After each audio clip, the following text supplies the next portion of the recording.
आज का जो हमारा विषय है कि जे ब्रह्मांडे जे पिंडे ते ब्रह्मांडे, इसका अर्थ यह हुआ कि जो पिंड में है वही ब्रह्मांड के अंदर। पिंड शरीर को कहा जाता है और ब्रह्मांड इस पूरे विश्व को कहा जाता है।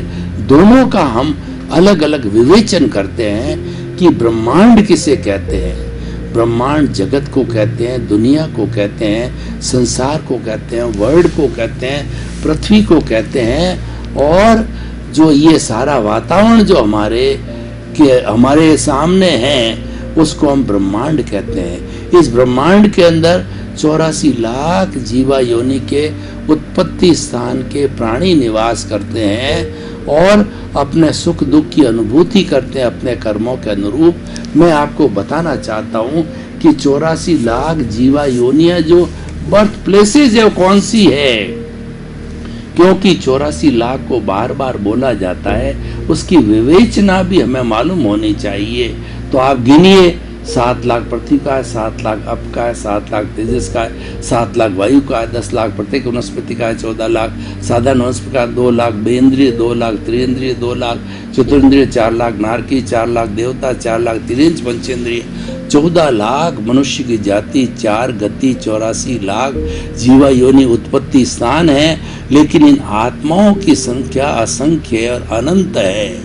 ये सारा 84 लाख जीवा योनि का लेखा जोखा हो गया।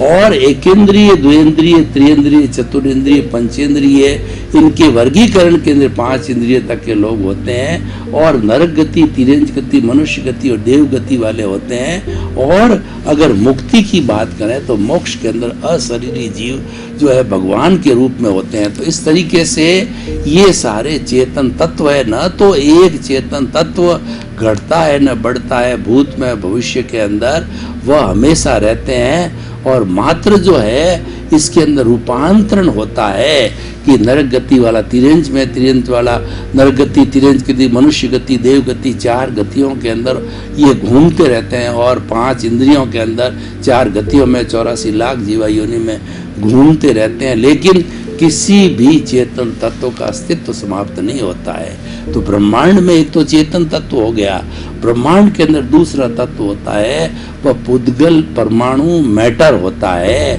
वह जड़ होता है। और दोनों अपनी जगह शाश्वत है। और सारा ब्रह्मांड जो बना हुआ है ये जड़ और चेतन से बना हुआ होता है। चेतन का मैंने बताया कि असंख्य चेतनामय परमाणुओं के पिंड को हम आत्मा कहते हैं। आत्मा सुख दुख की अनुभूति करता है, फीलिंग करता है, प्रजनन करता है, ग्रोथ होती है। उसमें 9 तरह की कैरेक्टरिस्टिक्स होती है जिसको कि विज्ञान ने कॉन्शियसनेस के रूप में स्वीकार किया है। अब दूसरा जो जड़ तत्व है वह जो है वर्ण वाला, वर्ण गंध रस स्पर्श वाला होता है और गलन मिलन धर्मा होता है। आज हमारे भौतिक विज्ञानियों ने कुल 116 तरह के तत्वों की खोज निकाली है। और सारे तत्व जो होते हैं वो पुद्गल कहलाते हैं, वो मैटर कहलाते हैं और वो जड़ पदार्थ कहलाते हैं और वो गलन मिलन धर्मा है। आज जो सोना है वह टूट करके अभ्रक बन जाता है, भोडल बन जाता है, मिट्टी बन जाता है, चांदी बन जाता है। एक ही आपस के अंदर ये जड़ टूट करके फिर जड़ बन जाता है और इसकी ये साइकिल चलती रहती है। इधर जड़ की साइकिल चलती है और उधर जो है चेतन की साइकिल चलती है।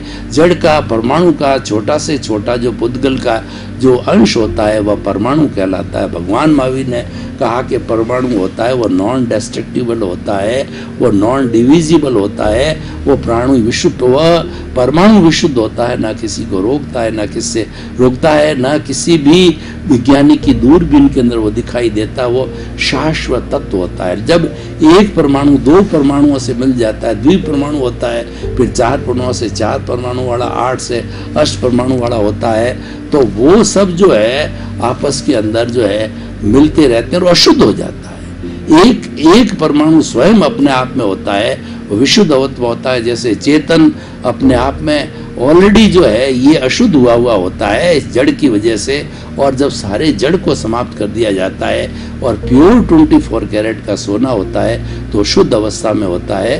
तो ये दोनों शाश्वत चीज है, जड़ और चेतन। और ये न जड़ कभी चेतन नहीं हो सकता, चेतन कभी जड़ नहीं हो सकता। चेतन का एक भी गुण है जड़ में नहीं है, जड़ का एक भी गुण चेतन में नहीं है। आपस में यौगिक होते हैं, मिश्रण होते हैं और जुड़ते रहते हैं, चलते रहते हैं। दोनों का काम एक दूसरे से चलता रहता है। चेतन बिना जड़ के जो है वो अकेला नहीं रह सकता, उसको जड़ का सहारा लेना पड़ता है। ये जड़ है, कर्म है। ये कहते हैं कि आपने मुझे तान करके लाए हो, मैंने तो आपकी जो कोई थी गरज नहीं की थी, आपने आपके मन वचन काया ने मुझे टाना और मैं आपके पास में आया। तो इस तरीके से चेतन का सारा कार्य है वो जड़ के बिना, पुद्गल के बिना नहीं चलता है। हमारा ये जो शरीर है वो मिश्र चेतन है, क्योंकि चेतन प्योर अवस्था में तो सिर्फ मुक्ति में रहता है, वह सिद्ध शिला के अंदर रहता है। और बिना जो है वह जो है चेतन, शरीर बिना चेतन रह नहीं सकता। तो ये जो शरीर में होता है ये जो बंधा हुआ चेतन होता है, ये बॉन्डेड सोल कहलाता है और इस चेतन के साथ में रहता है, जब उसका सारा जड़ का उपयोग से ये चलता है। और ये मिश्र चेतन है, ये जो हमारी बॉडी है प्योरली जड़ है।